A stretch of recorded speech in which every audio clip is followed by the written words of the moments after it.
Hi guys, welcome back to my channel. आज मैं NCERT book के क्लास 2 का chapter number 14 birds come birds को शुरू करते हैं। इस चैप्टर को शुरू करने से पहले आपने यदि 12 नंबर का चैप्टर पढ़ा होगा जिसमें मैं वंस और टेंस को बहुत अच्छे से समझाई हूँ। आइए पुनः इस चीज को एक बार समझ लेते हैं। टेंस वन यानी कि अगर हमारे पास मान लीजिए कि वन का 10 सिक्का है तो किसके बराबर है? 10 के एक नोट के बराबर है। कितने नोट के बराबर? 1 नोट के बराबर। तो वही चीज यहाँ पे होगी आपके पास कि देखिए ये कितने हैं? 1 की संख्या कितनी है यहाँ पे? देखिए यहाँ पे 1 2 3 4 5 6 7 8 9 और ये 10 हो गया। तो ये 10 1 मिलकर क्या बनता है? 10 1 मिलकर जब एक साथ 10 मिल जाएगा तो 10 1 से मिलकर कितना यहाँ बना? 110। इसी तरह से अगर 12 है तो हम इसको इस तरह से लिख सकते हैं 110 2 1s। 14 है तो 110 4 1s। 17 है तो 110 7 1s। अब मान लीजिए हमारे पास 25 है तो उसको क्या लिखेंगे? तो 25 में 10 कितना है? 210 है तो हम यहाँ पे लिख सकते हैं 210 और 5 हमारा 1 हो जाएगा। इसी तरह से मान लीजिए अगर 30 है 36 है तो उसमें किस क्या हो जाएगा? 36 में आपको 30 क्या हो जाएगा? यहाँ पे 3 10 हो जाएगा और 6 जो है 1 हो जाएगा। अब आइए हम चैप्टर को शुरू करते हैं। तो आइए देखते हैं। Hey there are 25 birds here. कुछ बच्चे यहाँ पे बैठे हुए हैं और कहते हैं कि यहाँ देखो 25 पक्षी है। Look up some new words are coming. ऊपर देखो कुछ नए पक्षी भी आ गए हैं, कुछ नए बर्ड्स भी आ गए हैं। Let us count them using our cards. अब इन ये देखो ये पंक्ति जो है वो आए हैं, ये वर्ड्स जो है वो आए हैं। तो अब ये बच्चे क्या कह रहे हैं कि आओ अपने कार्ड के द्वारा, ये बच्चे के हाथ में कार्ड है, वो कह रहा है कि आओ कार्ड के द्वारा इन पंक्तियों को काउंटिंग करते हैं। अन्य जो बच्चे हैं वो भी सपोर्ट कर रहे हैं। 1 10 card for this whole group. ये कह रहे कि ये जो पक्षियां हैं इनके ग्रुप के लिए कितने 10 कार्ड का ये प्रयोग कर रहे हैं। 10 का जो है वो पंक्तियों की काउंटिंग कर लेते हैं कितना है। तो 1 2 3 4 5 6 7 8 9 10। तो यहाँ पे जो 10 पक्षी है इसके लिए ये क्या करेगा? 1 कार्ड का प्रयोग करेगा जिसपे 10 लिखा हुआ है and 6 cards for this group of birds. और यहाँ जो 6 पक्षी है मतलब सिंगल 6 जो है तो उसके लिए सिंगल ट्रायंगल साइज का है जिसपे 1 लिखा हुआ है और उस कार्ड का प्रयोग करता है। So this card so 16 birds. अब देख लीजिए यहाँ पे जब इस कार्ड सी के जरिए बच्चे जब काउंटिंग किया है तो क्या हो गया? उसके पास ये येलो कलर का कार्ड है जिसमें कितना लिखा हुआ है? 10 लिखा हुआ है। और ये जो सिंगल कार्ड का प्रयोग किया है तो उसमें 1 लिखा हुआ है। तो इस तरह से सिंगल कार्डों की संख्या 6 है और बड़े जो कार्ड है यहाँ पे 10 जो है पक्षियों की संख्या के लिए एक येलो कार्ड का प्रयोग किया है। तो इस तरह से इसकी संख्या कितनी हो गई? 16 हो गई। अब बच्चों के मन में एक सवाल है, but where did they all come from? ये जो पक्षी हैं वो आते कहाँ से हैं? तो आइए इस सवाल का जवाब ढूंढते हैं हम लोग।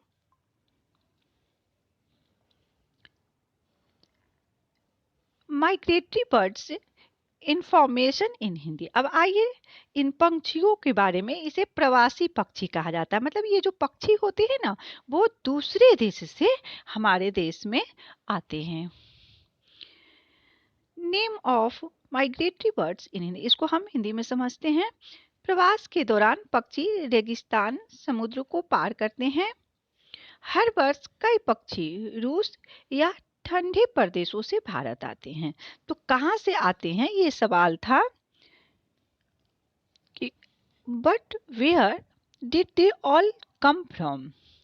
तो क्या हो जाएगा, ये लोग कहाँ से आते हैं, ठंडे प्रदेशों से। जब वहाँ काफी ठंडी पड़ जाती है तो पक्षियां अपने भोजन की तलाश में और यहाँ पे आते हैं। प्रवास के दौरान पक्षी झुंड में जाते हैं। प्रवासी पक्षी आमतौर पर प्रजनन के लिए आते हैं। ये पक्षी हर वक्त हजारों किलोमीटर की यात्राएं तय करते हैं। पक्षी के प्रवास का मुख्य कारण सर्दियों से बचना होता है। अब यहाँ पे उनको क्या होता है कि जब दूसरे देश से यहाँ पे आते हैं तो उनके लिए मौसम जो है वो अनुकूल मिल जाता है। तो यहाँ पे उन्हें भोजन भी मिल जाता है और वातावरण जो है वो भी उनके लायक हो जाता है। इसलिए वो क्या करते हैं कि हजारों किलोमीटर की यात्रा तय करते हैं। सर्दियों के मौसम में पक्षी गर्म इलाकों में प्रवास करते हैं। आइए अब हम उसका नाम जानते हैं, साइबेरियन सारस। सारस की यह प्रजाति प्रवास के दौरान हर वर्ष साइबेरिया के जंगलों से भारत आते हैं और यह दुनिया का सबसे बड़ा उड़ने वाला पक्षी है। साइबेरियन सारस का रंग सफेद होता है। केवलादेव राष्ट्रीय उद्यान में साइबेरियन सारस प्रति वर्ष आते हैं। दूसरा है रोजी पेलिकन। यह पक्षी प्रतिवर्ष यूरोप से भारत के उत्तर में आता है और यह सर्दियों में भारत की और प्रवास करता है। इस पक्षी का मुख्य आहार जो है वह मछली है। तीसरा है एशियाई कोयल। एशियाई कोयल सिंगापुर से भारत के केंद्र शासित प्रदेश पुडुचेरी में प्रवास के लिए आती है और यह एशियाई कोयल भारत की मूल निवासी नहीं है। गर्मियों में सिंगापुर में इनके रहने लायक वातावरण नहीं रहता है, इसलिए कोयल भारत यात्रा पर आती है और एशियाई कुक्कू का रंग काला होता है, बिल्कुल एक कौवे की तरह। राजहंस, ग्रेटर फ्लेमिंगो। यह प्रजाति फ्लेमिंगो बर्ड्स में सबसे बड़ी प्रजाति है। यह अफ्रीका, यूरोप और भारत में पाया जाता है। सर्दियों में राजहंस भारत में गर्मी के लिए प्रवास करते हैं। गर्मियों में राजहंस रहना पसंद करते हैं। प्रवास के दौरान यह पक्षी केवल रात को ही उड़ता है।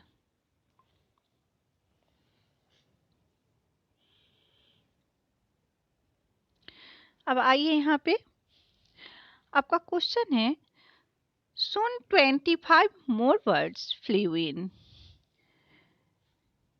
Let us add to see how many birds in all there are now. अब यहाँ पे क्या है कि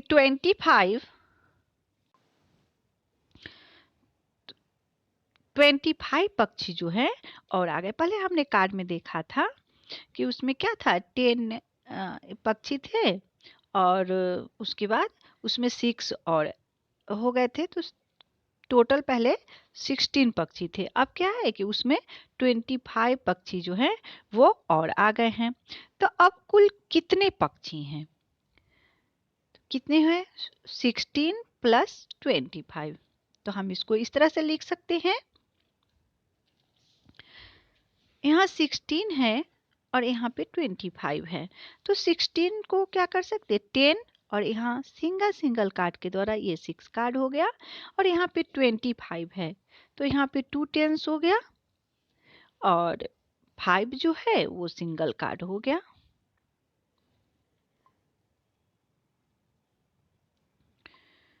तो इस तरह से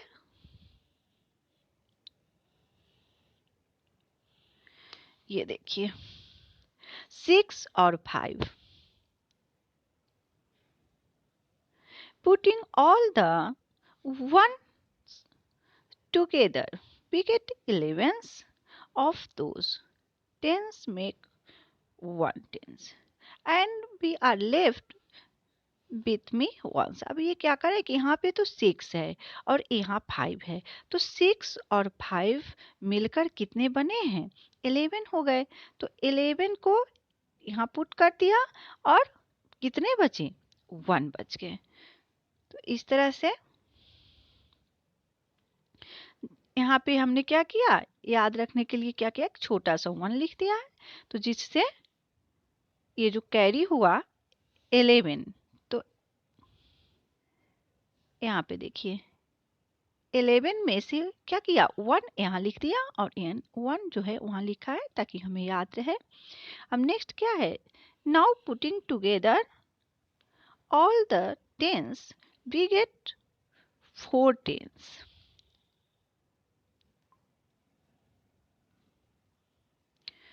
तो आप देख लीजिए 6 और 5 तो 11 हो गया, तो 11 का 1 और यहाँ देखिए एक छोटा सा 1 है, तो 1 प्लस 1 ऐड कीजिएगा तो 2 हो जाएगा, और 2 प्लस 2 यहाँ पे हमने कितना लिखा, 4। So the total number of words is 41 हो गया। तो इस तरह से हमें पता चल गया कि कितने बर्ड्स आए थे।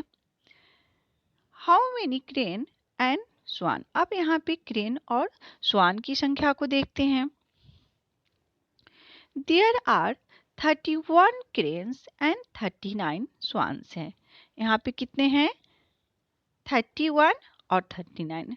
क्या करना है, Let us find out how many swan and crane there are in all। तो हमें देखना है कि क्रेन और स्वान को मिलाकर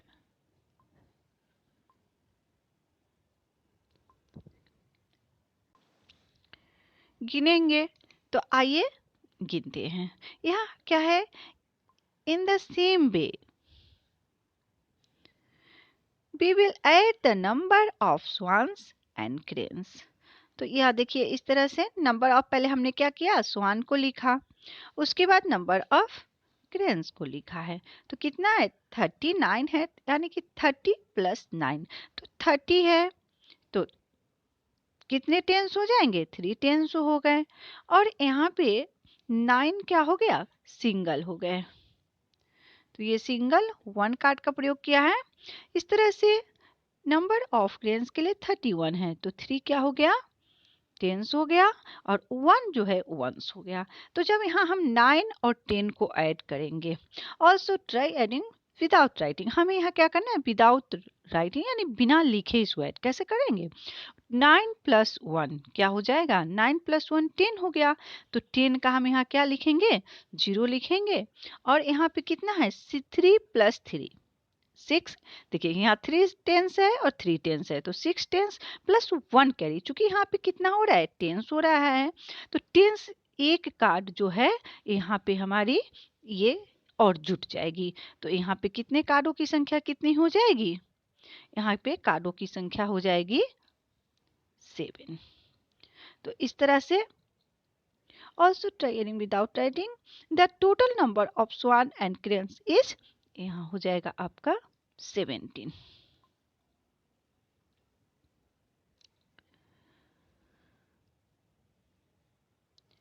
One morning, Suraj saw that out of 70 birds, only 26 birds were left. The rest had gone away। अब यहाँ एक दिन सुबह सुबह सूरज क्या देखता है कि कितने हम लोग अभी ऐड किए, तो कितना हुआ, 70 वर्ड्स हो गए, और उसमें से लेफ्ट कितना हो गया, 26। तो कितना लेफ्ट हुआ, अब आइए इसको निकालते हैं। ये 0 है, तो जीरो के लिए हमने इससे पहले अगर आपने देखा होगा वीडियो तो उसमें मैंने बहुत अच्छे से मोतियों के माध्यम से सिखाया है। अब यहाँ पे देखिए क्या है, जीरो में से तो 6 जाएगा नहीं। जैसे जीरो मतलब क्या, आपके पास कुछ नहीं है और फिर हम आपसे अगर हम 6 रुपीज मांगेंगे तो आप हमें कैसे दीजिएगा? तो क्या कीजिएगा, आप अपने पड़ोसी से। तो आइए हम अपने इसके पड़ोसी के पास चलते हैं। यानी 1 से तो हम नहीं हो पाएगा, तो इसका पड़ोसी कौन है? 10 है। तो हम क्या करेंगे, ये यहाँ पे हम 10, तो जब 10 में से हम आसानी से 6 जो है वो माइनस कर सकते हैं। कितना हो जाएगा? 4 हो जाएगा। तो यहाँ पे भी हमें वही करना है। 10 में से 6 को जब माइनस करेंगे तो यहाँ पे हो जाएगा 4। अभी ये 10 यहाँ तो कितना है, कितना 10 है, आइए गिनते हैं। 1 2 3 4 5 6 7 8 9। तो जब हम 9 7 है और 7 में से जब 2 माइनस करेंगे तो 7 में से 2 माइनस करेंगे तो कितने बचेंगे? 5। लेकिन यहाँ तो 7 है नहीं, क्योंकि इसमें इसी 10 में से तो हमने क्या किया है, 110 जो है हमने ले लिया है। तो पहले हम क्या करेंगे, 7 में से 1 माइनस करेंगे। तो पहले हमें क्या करना है, यहाँ तो ये है टोटल संख्या जो 7 है, तो पहले हमको क्या करना होगा, 7 में से 1 माइनस करना होगा, क्योंकि हमने यहाँ पे क्या कर रखा है, ये देखिए नीचे अब 2 है, तो इसी 7 में से 2 इसको कट कर देते हैं। यानी कि ये जो 2 है, ये 1 10 से काटते हैं, फिर दूसरा 10 जो है दूसरे 10 से, और इसमें से एक जो है ऑलरेडी 6 माइनस करने के लिए हम क्या रखे, ले रखे हैं। तो अब हमारे पास यहाँ पे टोटल संख्या कितनी हो गई, आइए काउंटिंग करते हैं। 1 2 3 और यहाँ पे हो गया ये 4। तो इस तरह से हमारे पास यहाँ पे जो क्या लिखेंगे, यहाँ पे हम लिखेंगे 4। अब यहाँ है 24 44 birds have gone away। तो यहाँ पे कितना गया, यहाँ आपका आंसर हो जाएगा 44 birds have gone away, चले गए। सूरज, don't be sad, let us hope they come back next year। अब इनके साथ इनके पापा हैं तो क्या कह रहे हैं कि सूरज चिंता मत करो, ये नेक्स्ट ईयर अगले साल ये पक्षी फिर से आएंगे।